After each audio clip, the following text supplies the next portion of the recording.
বাংলা শিক্ষা সংক্রান্ত সম্পর্ক তথ্য এই চ্যানেলের মাধ্যমে পাওয়া যাবে। আজকে নতুন কিছু জানার জন্য, নতুন কিছু শেখার জন্য নতুন টপিক নিয়ে আসলাম।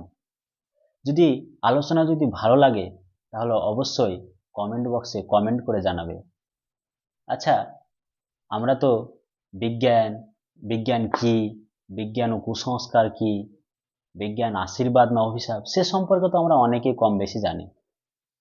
তাহলে ফেসবুক, এই ফেসবুক সম্পর্কে কি জানা যায় না? ফেসবুক কি অ্যাকচুয়ালি? এই ফেসবুকের সুফল বা কুফলই কি, সে সম্পর্কেই আজকে আলোচনা করব। তাহলে চলো শুরু করি। আর হ্যাঁ, ভালো লাগলে অবশ্যই ভিডিওটা শেয়ার করবে, সবাইকে দেখার সুযোগ করে দিবে। ফেসবুক আজ যোগাযোগের এক মাধ্যম রূপে বহু সংখ্যক মানুষের কাছে আকর্ষণীয় হয়ে উঠেছে। ফেসবুকের মাধ্যমে বহু মানুষ তাদের আকাঙ্ক্ষিত বিষয় সম্বন্ধে তথ্য আদান প্রদান করে। ফেসবুকের মাধ্যমে যেমন সমৃদ্ধ হচ্ছে, তেমনি ফেসবুকের কুফল ও পার্শ্ব প্রতিক্রিয়ার দ্বারা মানুষ প্রতারিত হচ্ছে। এবার আমরা জানব এই ফেসবুক, ফেসবুক কি? ফেসবুক হলো সামাজিক যোগসূত্রের রূপ এক প্রক্রিয়া, যার উদ্ভব 4 ফেব্রুয়ারি 2004-এ ক্যালিফোর্নিয়া মেনলো পার্কে। এই ফেসবুকের প্রতিষ্ঠাতা হলেন মার্ক জুকারবার্গ।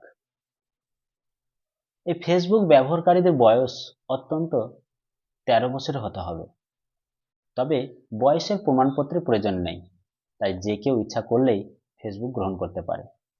এ পর্যন্ত 1.28 বিলিয়ন মানুষ এই পরিষেবা গ্রহণ করেছেন। এই যে 1.28 বিলিয়ন মানুষ বললাম, এটা আনুমানিক 2014 পর্যন্ত আর কি।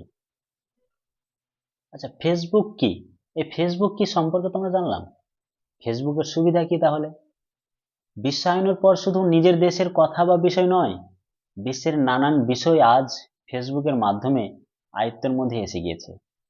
যারা প্রত্যক্ষভাবে মানুষের সঙ্গে মিশতে পারেন না, তারা ফেসবুকের মাধ্যমে অপরের সঙ্গে মিশতে পারেন, তাদের সুখ দুঃখের শরিক হতে পারে।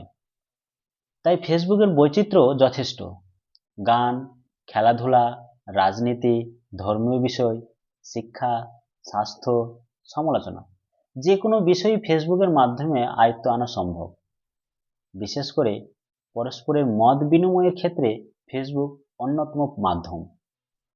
এখন তো বন্ধুত্ব, বিবাহ প্রভৃতির সন্ধান ফেসবুকের মাধ্যমেই বহু মানুষের কাছে পৌঁছে গেছে।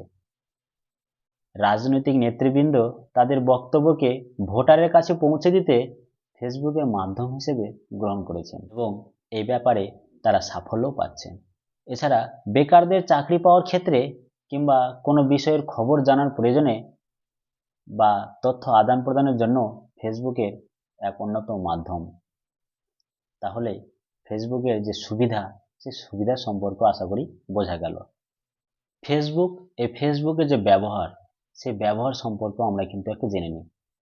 জানুয়ারি 2013 পর্যন্ত ফেসবুক ব্যবহারকারীর সংখ্যা আমেরিকায় 168.8 মিলিয়ন, ব্রাজিলে 64.6 মিলিয়ন, ভারতে 62.6 মিলিয়ন, ইন্দোনেশিয়ায় 51.4 মিলিয়ন, মেক্সিকোতে 40.2 মিলিয়ন কিন্তু ফেসবুক ব্যবহার করা হয়।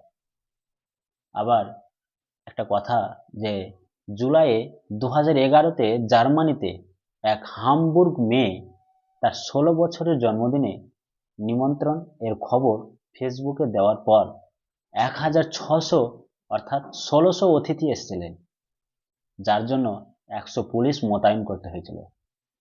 এমনকি ইংল্যান্ডে অফিসে যারা কাজ করেন 43% অর্থাৎ 43% কর্মচারী ফেসবুক ব্যবহারের ফলে তাদের উৎপাদন ক্ষমতা কমিয়ে ফেলেছেন। এই ছিল ফেসবুকের ব্যবহার। এবার আমরা ফেসবুকের সুফল সম্পর্কে জানব। ফেসবুকের সুফল, এই ফেসবুকের সুফল কিন্তু যথেষ্ট। যাদের বিদেশে বা দূরে প্রিয়জনরা থাকেন, তারা ফেসবুকের মাধ্যমে প্রিয়জনের সঙ্গে কথা বলতে, সরাসরি দেখতে বা খবর আদান প্রদান করতে পারেন। শিক্ষা ও স্বাস্থ্যের ক্ষেত্রে, বিভিন্ন খবর পাওয়ার ক্ষেত্রে, বন্ধু তৈরি করে বন্ধুত্বের হাত বাড়িয়ে দিতে, পরস্পরের মানসিকতা, রুচি, চাহিদা জানতে বা আদান প্রদান করতে ফেসবুকের জুড়ি মেলা ভার। বিশেষ করে যেখানে ফেসবুকের মাধ্যমে পরস্পরের যোগাযোগ করা বেশ সুবিধাজনক হয়ে উঠেছে। ফেসবুকের কুফল। ফেসবুক এর কুফল কি? ফেসবুকের অসুবিধা বা কুফলের দিকটিও কিন্তু নজরে আসছে। যেমন ফেসবুক আজকাল নকল বেরোচ্ছে এবং একে মাধ্যম হিসেবে গ্রহণ করে কিছু সমাজবিরোধী কিংবা দুষ্টচক্র বহু মানুষকে প্রতারিত করছে। এমনকি আলাপ জমিয়ে আলাপকারীর ফটো নিয়ে তা অসৎ উদ্দেশ্যে ব্যবহার করার খবরও পাওয়া যাচ্ছে। তাছাড়া মানুষ ক্রমশ যান্ত্রিক হয়ে পড়ছে এবং বাস্তব থেকে দূরে সরে গিয়ে নিজস্ব এক ভ্রান্ত জগৎ নির্মাণ করে আত্মসুখ পেতে চাইছে, যা একদিন অনেকের কাছে অভিশাপ হয়ে দাঁড়াবে। সেই সঙ্গে ফেসবুক ব্যবহারকারীদের কেউ কেউ অত্যধিক ফেসবুক নির্ভর হয়ে ক্লান্তি, হতাশা ও দুশ্চিন্তাগ্রস্ত হয়ে পড়ছে। এই ছিল ফেসবুকের কুফল। আসলে দোষটা কি ফেসবুকের? না, আসলে দোষটা ফেসবুকের নয়, দোষটা হচ্ছে ব্যবহারকারীদের। সবকিছু যাচাই না করে গ্রহণ করার জন্য যে কুফল, তা ব্যবহারকারীদেরই গ্রহণ করতে হবে। বিশেষ করে অল্প বয়সী শিক্ষার্থীরা যেভাবে ফেসবুকের প্রতি আকৃষ্ট হয়ে তাদের অমূল্য সময় নষ্ট করে ফেলছে, বিপথে পরিচালিত হচ্ছে, তাতে তাদের ভবিষ্যৎ সম্পর্কে প্রশ্নচিহ্ন থেকেই যাচ্ছে। ফেসবুক কি? ফেসবুক আশীর্বাদ না অভিশাপ? আশা করি সে সম্পর্কে জানা গেল। আর যদি ভালো লেগে থাকে তাহলে অবশ্যই লাইক আর কমেন্ট করতে ভুলবে না। ধন্যবাদ।